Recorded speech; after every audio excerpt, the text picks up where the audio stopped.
2016 World Cup winning superstar, Carlos Brathwaite.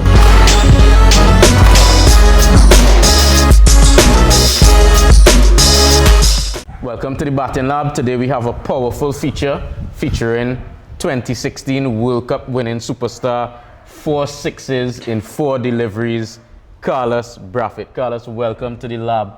Thank you. Yep. So let's jump right in, Carlos. Today we're going to tell the viewers a lot about power hitting. We're going to examine technical aspects, but let's start. Tell us about your bat. What does it weigh? How many grips? How important is the bat to you in terms of power hitting? Well, the bat is important.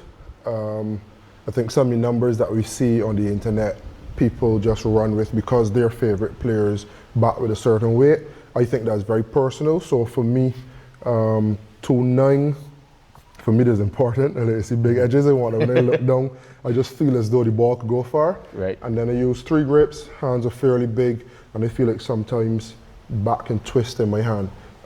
So the last thing would probably be the pickup, which eventually becomes the most important thing. So in list of priorities, it will be how good is the pickup, the size of the edges, and ensuring that the grip has enough, I guess, thickness that my hand doesn't feel as though it's spinning on the bat handle when I try to play a shot. Okay, gotcha. So tell us a little bit more about your power. Where does the power come from? Does it come from the bat? Does it come from the gym? Does it come from the shoulders? Does it come from the legs? Where does the power come from for you?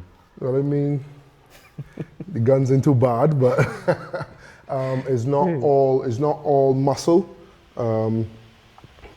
And I think we have a misconception in the Caribbean. The stronger you get, the further the ball goes, and in some instances that is correct.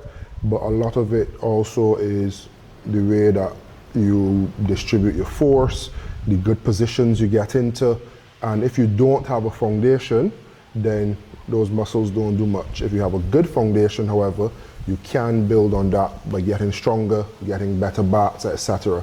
But that's the roof, you need the foundation. Okay, all right, so talk to us a little bit about that foundation. What are some of the drills that you do? How do you prepare? Is it range hitting, or is your preparation standard batting? Like, what's it like for you? I think to begin with, I always tell players that ask, your stance is very important.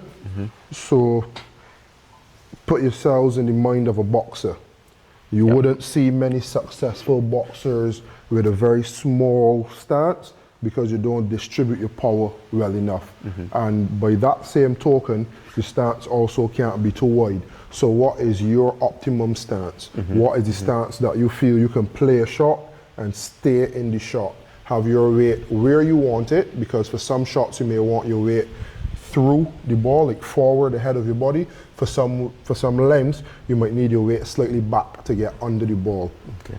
So for a variety of shots, what is your optimum range between front and back foot in your stance to give you the best chance of executing a powerful shot consistently? Okay, so I think that's a really important point that you make there in terms of how the weight is transferred. A lot of times guys hear power hitting and they want to come in here probably and practice against the full length delivery, hitting it over long on, over long off. But how important is the back foot element in the power game? And for you personally, does it open up different angles of the field? Yeah, it's massively important, and I'll tell you why. I think if you take power hitting as a skill in isolation and you apply it to the game, the part of the game that's most pertinent, we'd say back end. And there's an adage in dressing rooms that you can't win the game in the power play. You can definitely win the game in the last 5, whether that's batting first and pushing the game beyond the remit of the team chasing, or whether it's icing a chase and coming from behind of sorts, chasing 12, 13 or over. So when you think about power hitters, you think about game changers, people that can potentially win you a game from nowhere.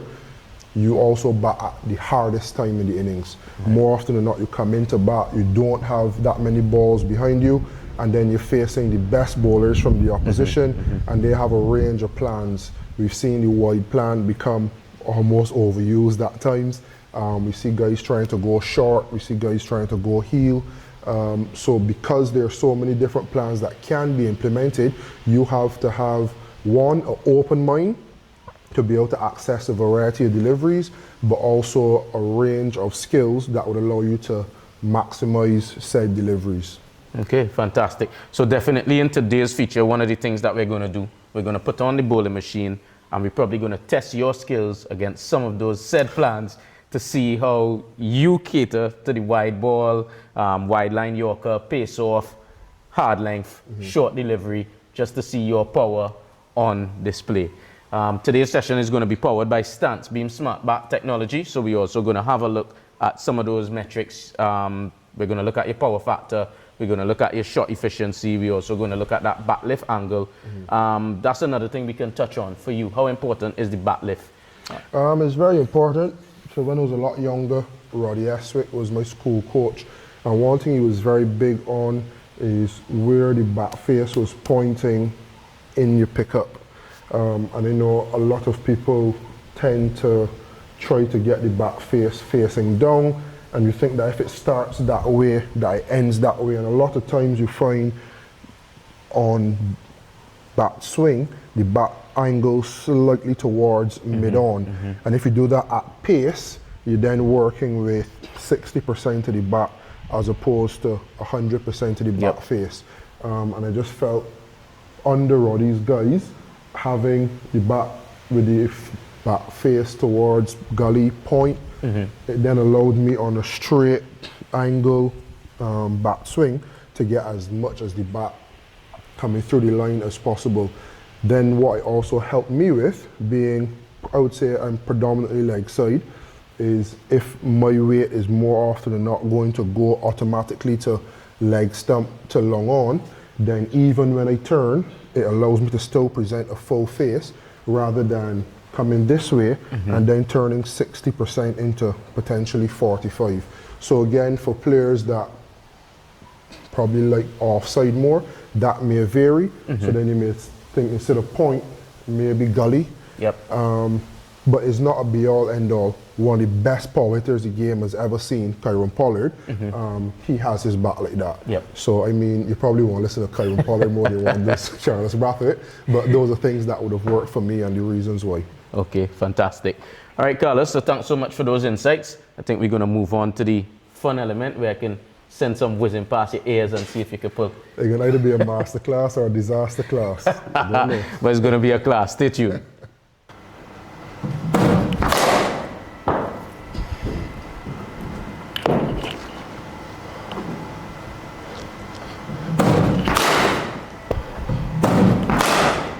Right. So Carlos, do you consider those deliveries to be in your slot? That's in the slot for you?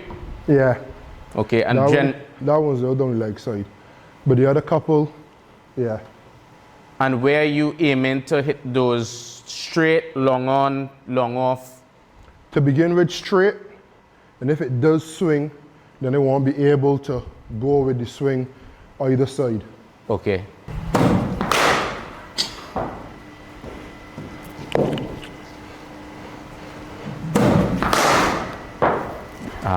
So where are you set up in the crease, Carlos? Where's your front foot on the crease? Where's your back foot?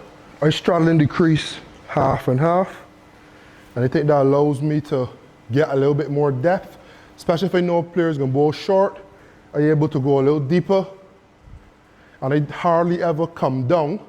But if there's someone using a particular angle and they want to cut that angle, I'm able to then walk out of my crease over to off stump or away from the stump. So I just feel like being there gives me more flexibility, forward, back, left or right.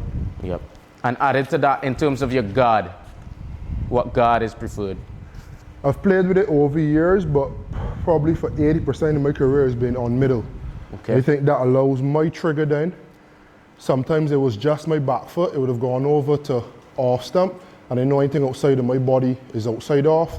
Sometimes it would be on off stump if I figure players gonna bowl wide, or if there's a short side to the leg side and I want to bring myself closer to the delivery. So for different reasons, I would change, but predominantly middle stump.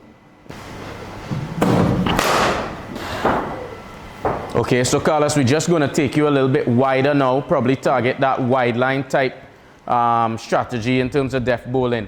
Any adjustments that you're going to make once you notice the bowlers probably, or from the field, any cues that you kind of gather? So more often than not now when bowlers go wide plan, they go deep gully, deep extra cover, probably have a man on the circle, square on point. Some bowlers would have mid-off up and try to double bluff. For those bowlers, I would probably stay middle, or for someone who's inexperienced, who I don't feel would land the wide Yorker 4 to 6, I'd probably just stay middle, get bat on ball if it is wide, and wait for them to miss the line. If it's somebody really experienced who I think can potentially nail 4 or 5 out of 6, then I would come over to off stump. Sometimes they come out of the crease on off stump to cut the angle and try to get it on the full. Okay, let's see how this goes.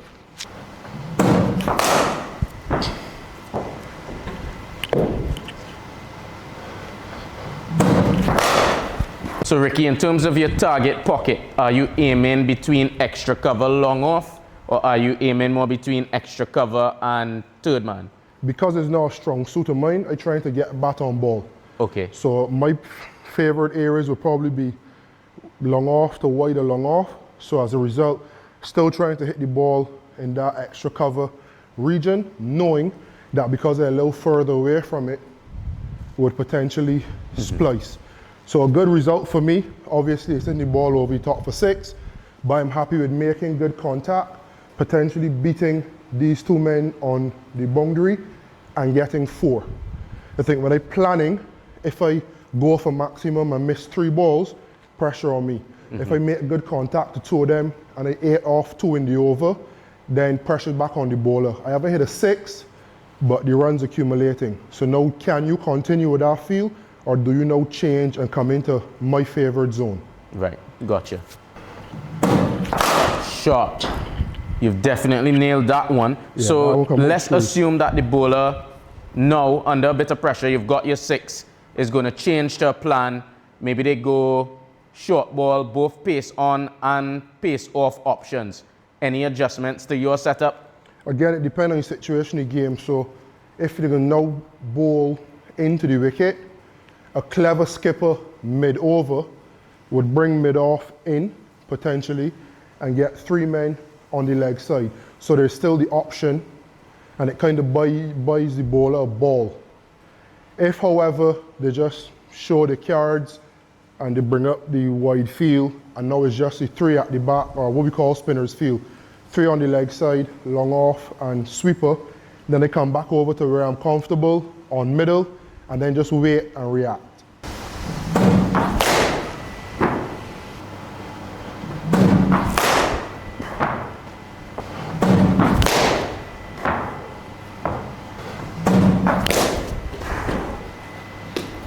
So Carlos, I notice against that length you have a couple of different options. One of them seems to be like a power shot, that's definitely for 6, and then one seems to be a bit more focused on the placement. Is that accurate? Yeah, so different lines. So if I set it up on middle, you get that length, and you get it middle and off to wider, then I have the option to get my hands through the ball. If it comes a bit straighter, then for shorter players and better players of the short ball, they get their hands out in front as well. For me, I don't. So I have to be aware of that and adjust to suit. If I try to get that same power with the way that I attack the short ball, more often than not, splices off the sticker. So I have to play my shots not only by length, but by line.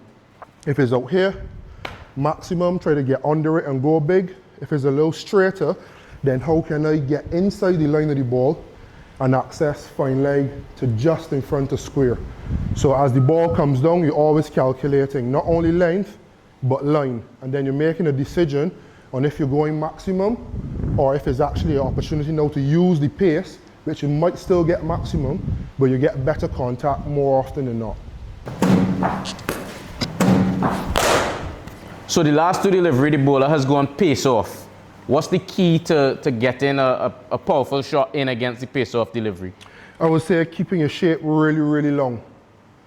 So you've set up, you're not sure it's coming. When you realize it is coming, then the way you get power is by everything going in the same direction at the same time, whether that's over cover, straight, or across the line. If you find a situation where your head is gone before you want to make contact, or your foot is gone, or your hands get engaged before you want to make contact, then that's exactly what the bowler is waiting for.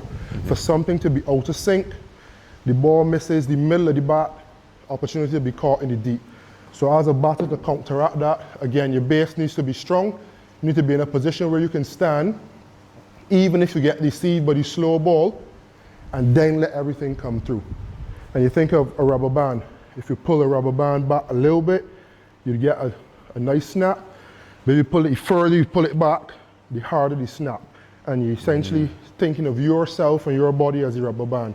So the longer I wait before I snap, the better contact, the more power, and more often than not, the more successful the shot will be.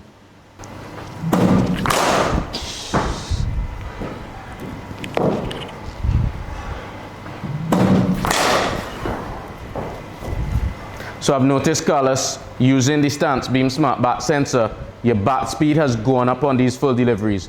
We were probably around 48, 49 kilometers per hour on the hard length, but now that we've gone full, those last couple, we've been up to 56 kilometers per hour.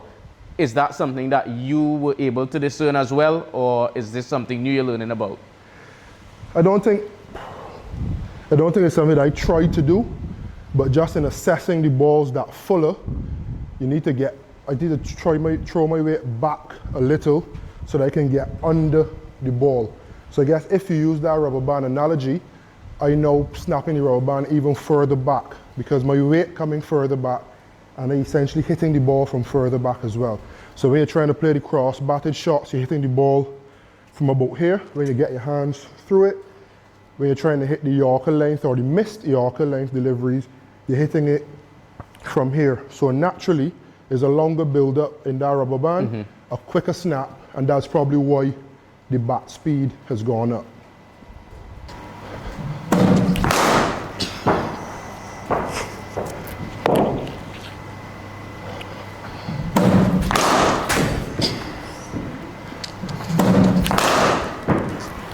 See if you get one on leg stump like the one he hit Ben Stokes for 6.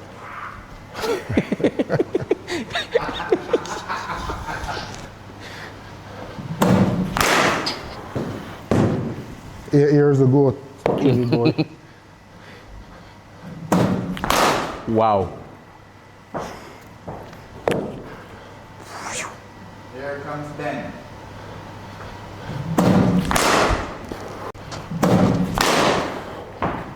Find a way. So Ricky, that shot looks very familiar. Does it bring back any memories? That event 8 years ago. Yeah, decent memories. Decent memories. Great composure. Keep going. Wow. So Ricky, you've just had a hit. How was it? No, it was good. I'm accustomed with very short hits and trying to make full impact in a short space of time, so it was realistic. Okay, nice. So I just want to get into some of the questions that came in from the fans, followers of our Instagram page. They want to know, how does all of the preparation translate into game day? How do you make it count? How do you get best value for the work that you've put in? Well, one thing I would say is it just prepares you.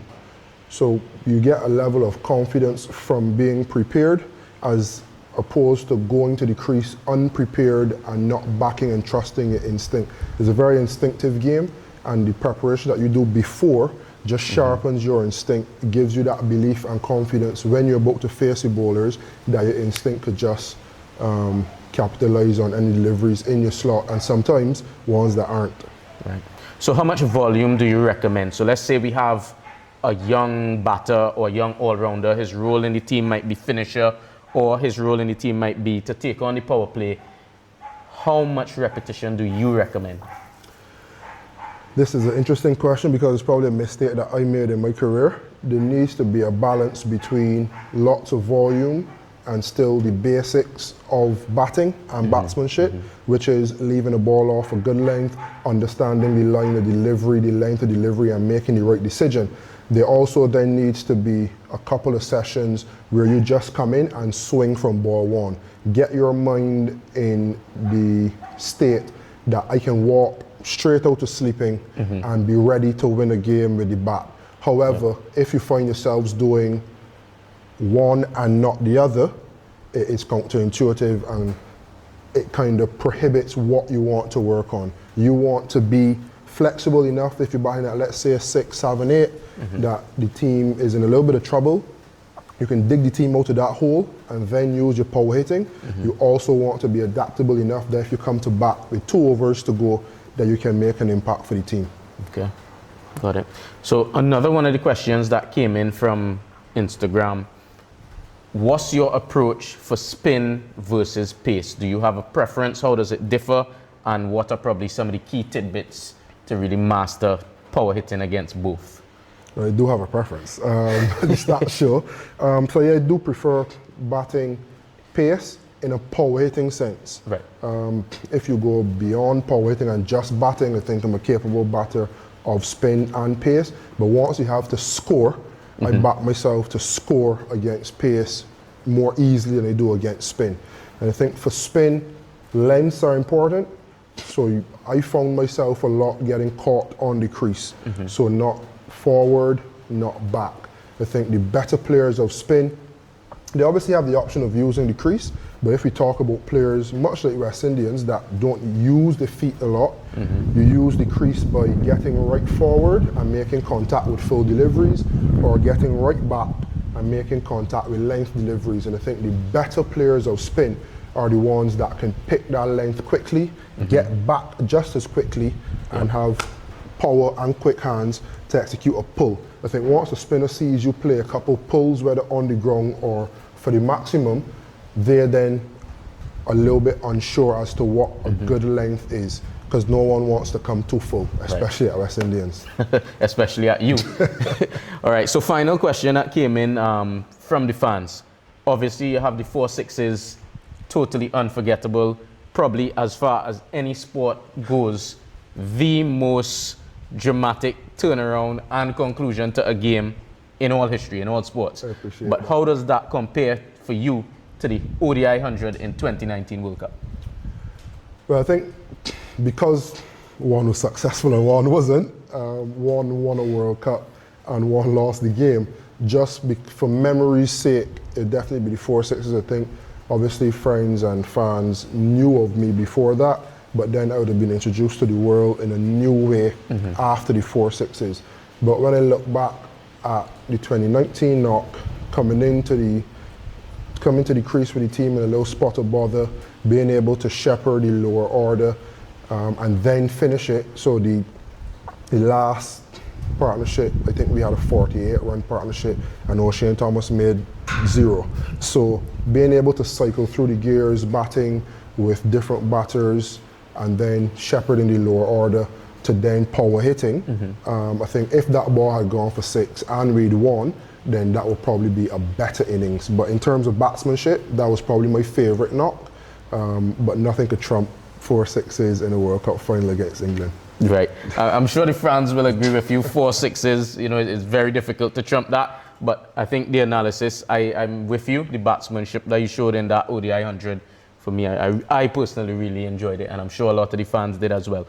So, Carlos, I want to thank you for taking the time to come out, share your insights, have a hit, have a swing, break a sweat. It was really good, some good fun. I think it went really well. Thank you as well to Stance Beam for that smart bat technology. And yeah, I just want to wish you all the best success. I've heard you behind the mic. I'm seeing you now both in front and behind the mic. And I think you're really good in both fronts. So thank you so much for coming out. I appreciate that. Keep up the good work you're doing with Batting Lab. It giving a lot of youngsters an opportunity to have a hit and some place where they can actually channel the game without distractions and get better at the craft. So thanks for the initiative. Thanks for having me. Yep. Cheers. 2016 World Cup winning superstar, Carlos Brackett.